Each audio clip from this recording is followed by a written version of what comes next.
నోటికి రుచిగా, కమ్మగా తినాలనుకుంటే ఇలా కోడిగుడ్డు వెల్లుల్లి కారం ట్రై చేయండి. చాలా బావుంటుందండి. దీనికోసం ఒక 20 దాకా చిన్నుల రెబ్బలు రోట్లో వేసుకొని దంచుకొని, ఒక టేబుల్ స్పూన్ జీలకర్ర కూడా వేసేసుకోండి. దీంట్లోనే 4-5 టేబుల్ స్పూన్ల కారం, టేస్ట్‌కి తగినంత సాల్ట్ వేసుకొని, ఈ మిశ్రమాన్నంతా కూడా బాగా మెత్తగా నూరుకొని వేరొక బౌల్‌లోకి తీసుకోండి. ఇప్పుడు బాండీలోకి 4 టేబుల్ స్పూన్ల ఆయిల్ వేసుకొని, ముందుగా ఉడికించిన ఒక డజన్ దాకా కోడిగుడ్లను వేసుకొని బాగా ఫ్రై చేసుకున్నాక, చిటికెడంత పసుపు, చిటికెడంత కారం, చిటికెడంత సాల్ట్ వేసుకొని, ఒక నిమిషం పాటు ఫ్రై చేసుకొని వేరొక ప్లేట్‌లోకి తీసుకోండి. ఇదే నూనెలో పావు టేబుల్ స్పూన్ జీలకర్ర, సన్నగా తరిగిపెట్టిన ఒక పెద్ద కప్పు ఉల్లిపాయలు వేసుకోండి. ఉల్లిపాయలన్నీ కూడా మెత్తగా అయిపోయేంత వరకు బాగా ఫ్రై చేసుకోండి.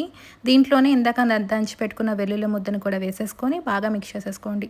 ఇలా బాగా మిక్స్ అయిపోయాక కన్సిస్టెన్సీ ఈ విధంగా ఉంటుందండి. దీంట్లోనే మనం ఉడికించిన కోడిగుడ్లను వేసుకొని ఒక నిమిషం పాటు హై ఫ్లేమ్లో పెట్టేసుకొని బాగా మిక్స్ చేసేసుకోండి. అప్పుడు కోడిగుడ్డుకి చక్కగా వెల్లుల్లి కారం ఫ్లేవర్ పడుతుందండి. చాలా చాలా బాగుంటుంది. వేడి వేడి అన్నంలో సర్వ్ చేసుకుంటే చాలా రుచిగా ఉంటుంది. ఇంకెందుకు ఆలస్యం, మీరు కూడా ట్రై చేయండి.